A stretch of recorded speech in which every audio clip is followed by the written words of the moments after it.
What's going on, guys? Welcome back to the channel, or welcome if it's your first time here. You know, if you take and you spend all your time paying attention and watching the news, reading alternative news, mainstream media, whatever, it all gets depressing. And it can actually drive you into a state of deep depression if you let it.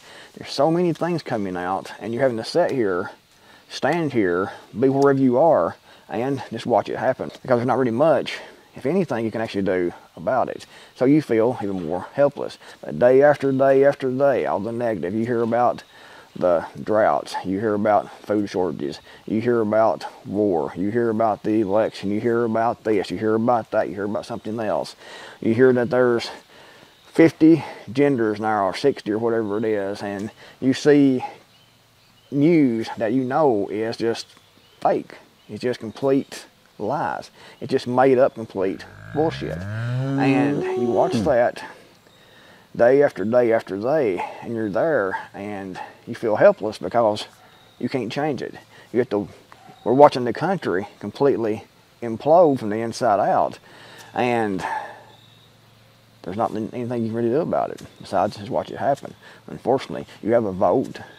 You can go vote, but that's about it. You can call your congressman, you can call your senator, you can talk to your governor, whatever, but really, and to be realistic about it, not much you can actually do as far as the political agenda's going, as far as the economy's going, everything like that. You're pretty much just set where you are to watch it happen. And being helpless, or feeling helpless, to change any of this and watching the country completely just destroy itself out of stupidity, out of greed, out of whatever, out of just pure evil, it will get depressing. So try not to watch, as much news. If you feel yourself getting depressed, if you feel yourself getting stressed, if you feel yourself having, sleepless nights because of this stuff, try to take a few days off. Don't constantly ingest all that bad news, all that crap coming at you from all sources, from your television, from radio, from your computer, from whatever you're looking at. It's all constant negative. It's all constant propaganda. It's all to keep you upset, to keep you terrified, to keep you depressed. So it's best to take some time off, to step back a little bit, and take a few days to spend time with your family, to spend time with your church, to spend time in your community while you still can. Step back, enjoy life, what's left to enjoy of it. Try to enjoy what you can, mainly your family, your kids, your grandkids, your wife, your husband, whatever. Take a drive. If you can still afford gasoline in your vehicle, you can right now. That's going to change.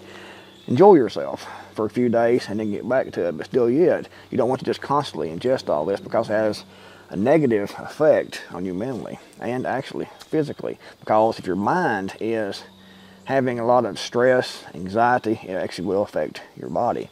So instead of paying attention to all the news, all the economy, all the war jargon, all the propaganda that you see coming from all sides, try to focus on things you can actually change yourself, like getting more prepared. Focus your preps, focus your attention on your preps and getting more prepared. And really, there's 4 areas you should be focusing on mostly. Even prepping can get stressful because when you're new to it, or you don't really know exactly what to do, you don't know exactly what's going to happen, so you don't know how to exactly prepare for that, or you think you don't, and you're hesitant because you only have some limited funds to invest in your preps. So that gets frustrating also. So try to break it down into just 4 different categories.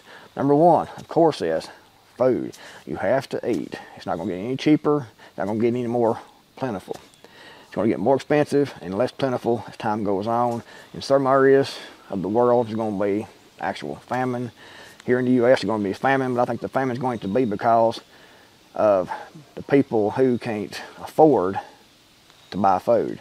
If you can't afford to buy food, then you can't eat. Then you have famine. It don't have to necessarily be because there's no food to eat. It can just be because you can't afford to buy that food. So stockpile food. That should be your number 1 priority. Put back all the food you can put back. Go to your supermarket and stock up on canned foods. Stock up on rice, beans, oats, sugar, honey, different canned food, even meat. If you have a freezer and you have a way to keep that freezer running if the power grid goes down for several days or several months. But I suggest more in the canned foods and the storable dried foods, like beans, peas, canned goods, sugar, salt, honey, oatmeal.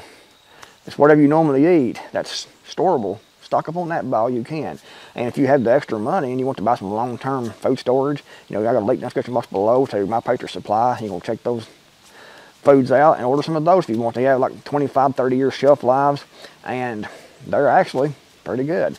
And the benefits of that is you can buy a bunch of it if you can afford it. Most people can't, but if you can afford it, you can buy it, stick it back, and not have to worry about it anymore. But that's really not the best way to prep. The best way to prep is to stockpile the food you actually eat now. Number two, you focus on security. As the economy gets worse, as anything gets worse, crime goes up because people are trying to make ends meet, and they're using crime to do that. They're trying to steal from Peter to pay Paul, as the saying goes. So you need to focus on your security. Focus on your property, obviously. Window security, door security. We need to have maybe a dog or two, alarms set up, security cameras set up, and need to be armed, need to know how to use that. And I suggest if you have no firearm whatsoever, to get a handgun. If you don't have any experience with firearms, get a revolver. It's more simpler to operate, it's actually safer to someone who hasn't used firearms much at all. But if you have any experience, get something like a Glock, Model 19 for example, excellent handgun. And that should be your first gun. It should be a handgun in my opinion for security. Because, you can have an AR-15, but you can't carry the AR-15 with you all the time. And you're going to be outside your home. You may be having to go try to shop, having to go try to barter and things like that. And a handgun, you can have it on you at all times. Even when away from home, you can have that concealed and be armed and be ready to face, a threat if it so arrived. After that, a good 12 gauge pump action shotgun or a 20 gauge with, number 6 shot stored back, buckshot, double aught buckshot, number 4 buckshot, rifle slugs for example is great, 22 rifle, and then maybe something like an AR-15. They're great for, like a home invasion. If you have multiple adversaries trying to invade your property, trying to invade your home. Hope it never happens, but be armed as you can. Focus on food. Focus on your security. And number 3, focus on your energy, because we all know the prices of energy is going up and the availability is going down. The people in Europe, especially Germany, is going to be having a hard time this winter. I heard reports that they're cutting out, thousands upon thousands of acres of timber has already been cut down for firewood. Now the thing about that is, and a lot of people don't realize this, if you never hit it with firewood before, that if you go cut, say one of these trees down over here, it's standing, it's still green, that won't burn until next year, or usually a couple of years has to season and dry out to get that to burn correctly. If you try to burn it when it's still yet not dried out, not cured, then it will, if it does burn some, it'll stop your chimney up and cause chimney fires and things like that with all that creosote and everything. It can turn into a huge mess. So even though they're cutting that down, it's not going to do no good to heat your homes with that now. They're going to be in a world of hurt this winter. So focus on your energy. If you can buy firewood that's already seasoned, put that back. If you can put in solar, if you can put in a generator, you can store, diesel, you can store propane in the tanks. If you have the tank that needs to be filled, if you have a tank that needs to be filled, get that filled now, because it's not going to get any cheaper. It's not going to get any more plentiful. Do it now if you can any way possible. Keep your vehicles filled up with gasoline at all times.